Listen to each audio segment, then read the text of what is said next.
Friends, myself doctor Ashish Panchal, your biology need guru from Trisha institute of biology. बच्चों, आज जो हम चैप्टर स्टार्ट करने वाले हैं वो है केमिकल कंट्रोल एंड कोऑर्डिनेशन। इसके पहले बेटा हमने पढ़ा न्यूरोनल कंट्रोल एंड कोऑर्डिनेशन। अब हम देखेंगे chemical control and coordination, how the chemical control and coordinate the body functions. तो इंट्रोडक्शन में एज वी डिस्कस अर्लियर बेटा, जो न्यूरॉन थे, the nervous system has point two point connection, means the neuronal system provide the point to point rapid coordination। अगर किसी ने मेरे बेटा लेफ्ट हैंड पे टच किया तो सिर्फ लेफ्ट हैंड को ही मोटर मैसेज मिलेगा ब्रेन में से, ओके। तो वो पॉइंट टू पॉइंट कोऑर्डिनेशन करता है, वेरी फास्ट रिस्पॉन्स होता है बेटा उसमें, पर शॉर्ट लिव्ड होता है। एंड एक लिमिटेशन है बेटा उसका कि neuronal system is not innervated to each and every cells of our body. The nerve fibre is not innervated to all cell of our body। हमारे बॉडी के हर एक सेल तक नर्वस सिस्टम नहीं पहुंच पाते। तो अगर बेटा हमें हर एक सेल को रेगुलेट करना है, सेल की फिजियोलॉजी को रेगुलेट करना है, so we have to develop some mechanism.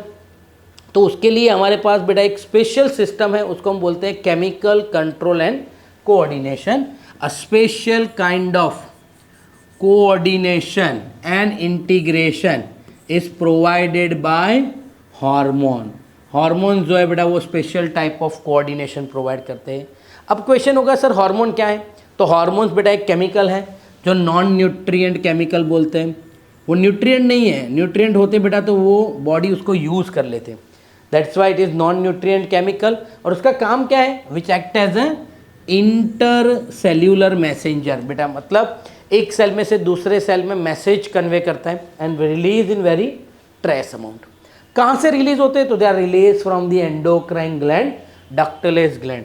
कोई भी बेटा डक्टलेस ग्लैंड होंगे, एंडोक्राइन ग्लैंड है जैसे thyroid gland, parathyroid gland, pancreas, testis, ovary, वो सब में से ये रिलीज होते हैं and they are directly enter into the blood circulation. वो कहाँ जाते हैं? ब्लड में, release into the blood and transported to distantly located target organ. Transport होकर बेटा डिस्टेंटली लोकेटेड टारगेट ऑर्गन के साथ रिसेप्टर पे बाइंड होंगे and it gives it's action. For an example, अगर हमारी बॉडी में बेटा आप सोचो कि पिट्यूटरी ग्लैंड ब्रेन में है, उसमें से गोनेडोट्रोपिन हार्मोन रिलीज होते हैं, LH FSH, वो ब्लड में जाएंगे। तो ब्लड में जाने के बाद बेटा वो बहुत सारे ऑर्गन के कॉन्टेक्ट में आएंगे, पर वो सिर्फ और सिर्फ अपना एक्शन किस ऑर्गन पे देंगे? फीमेल में ओवरी और मेल में टेस्टिस पे, क्योंकि LH और FSH के जो रिसेप्टर होंगे वो सिर्फ और सिर्फ इन दोनों ऑर्गन पे ही एक्टिवेट होंगे। तो वो रिलीज होंगे एक पार्ट में से, ट्रैवल करेंगे ब्लड में से और टारगेट ऑर्गन पे जाके बेटा वो एक्शन करेंगे। टारगेट ऑर्गन हो सकता है कि वो target organ release endocrine gland के नज़दीक भी हो और दूर भी हो सकते हैं। अब तीन डिफरेंस है बेटा, हार्मोन, न्यूरोट्रांसमीटर एंड एंजाइम्स। ये तीनों केमिकल है हमारी बॉडी में, अलग अलग काम करते हैं, रेगुलेशन का काम करते हैं। पर तीनों का अगर हम डिफरेंस देखें, origin hormone endocrine gland, neurotransmitter nerve ending, enzyme है बेटा वो एक्सोक्राइन ग्लैंड और सेल और टिश्यू में से रिलीज होते हैं। अब स्पीड देखो और ड्यूरेशन देखो। हार्मोन है वो स्लो है, लॉन्ग लास्टिंग है, ये वेरी फास्ट है। न्यूरोट्रांसमीटर का एक्शन एकदम फास्ट होता है बेटा, एंजाइम से भी फास्ट होगा, शॉर्ट लिव्ड है। ये फास्ट है और टेम्पररी है, जो रिएक्शन के लिए काम करेगा, रिएक्शन खत्म, एंजाइम का काम खत्म। ट्रैवल मेथड देखो, ये ब्लड में ट्रैवल करते हैं, ये सिनेप्टिक क्लेफ्ट से ट्रैवल करते हैं, यानी साइनेप्स से एक न्यूरॉन में से दूसरे न्यूरॉन में इंपल्सिस कन्वे करते हैं। इसमें बेटा कोई ट्रैवल मेथड ऐसा फिक्स नहीं है, पर अगर एंजाइम से डाइजेस्टिव एंजाइम, तो वो डक्ट से क्या करेंगे बेटा? ट्रैवल करेंगे। Primary function regulation of body function and various physiology. इसका काम भी बेटा रेगुलेशन तो है ही, पर ये इंपल्सिस कन्वे करने में भी हेल्प करता है। ये बेटा कैटालाइटिक रोल है, एंजाइमेटिक रोल है, रिएक्शन का रेट बढ़ाते हैं। केमिकल कंपोजिशन तो ये प्रोटीन भी हो सकते हैं, स्टीरॉयड भी हो सकते हैं, अमाइन भी हो सकते हैं। न्यूरोट्रांसमीटर है वो एमिनो एसिड डेरिवेटिव होते हैं, और जो एंजाइम्स है बेटा वो प्रोटीन होते हैं। 100 देखें ना तो ऑलमोस्ट 99% वो प्रोटीन होते हैं। सिर्फ एक ही उसमें एक्सेप्शनल है बेटा, रिबोजाइम, जो है RNA पर एज ए एंजाइम की तरह काम करते हैं। एग्जाम्पल देखे बेटा तो यहाँ पर growth hormone, thyroid stimulating hormone, testosterone, T3 T4, थोड़े बहुत एग्जाम्पल दिए हुए हैं, पूरे चैप्टर में हम डिटेल में सारे एग्जाम्पल पढ़ेंगे। ACH, डोपामाइन, सेरोटोनिन, ये सब न्यूरोट्रांसमीटर हैं।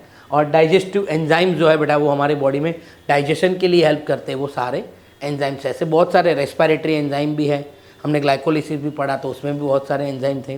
तो ये सारे कैटालाइटिक रिएक्शन जो करते हैं बेटा उसको हम एंजाइम बोलते हैं। तो ये हो गया बेटा difference hormone, neurotransmitter and the enzymes. तो ये था बेटा introduction of chemical control and the coordination. अब ये चैप्टर में हम डिफरेंट ग्लैंड्स पढ़ेंगे। अगर बेटा आपको हमारे ये वीडियो पसंद आ रहे हैं तो आप हमारे वीडियो को लाइक कर सकते हो और हमारे यूट्यूब चैनल को आप सब्सक्राइब कीजिए। इंस्टाग्राम पे भी हमारा पेज है, वहाँ पर भी आपको अभी नीट 2026 क्विक रिवीजन सीरीज़ चल रहा है, तो उसके भी सारे वीडियोस और शॉर्ट रील आपको वहाँ पर भी अवेलेबल है। तो अगर आप अपनी नीट और बोर्ड की प्रिपरेशन को बेहतर बनाना चाहते हो बेटा तो आप हमें फॉलो कीजिए और हमारे यूट्यूब चैनल को सब्सक्राइब कीजिए और बेल आइकन को प्रेस करना मत भूलना, ताकि हम जितने भी और नए वीडियो लेके आते हैं तो आपको सारे वीडियोस की इन्फॉर्मेशन मिलती रहे। Thank you, have a good day.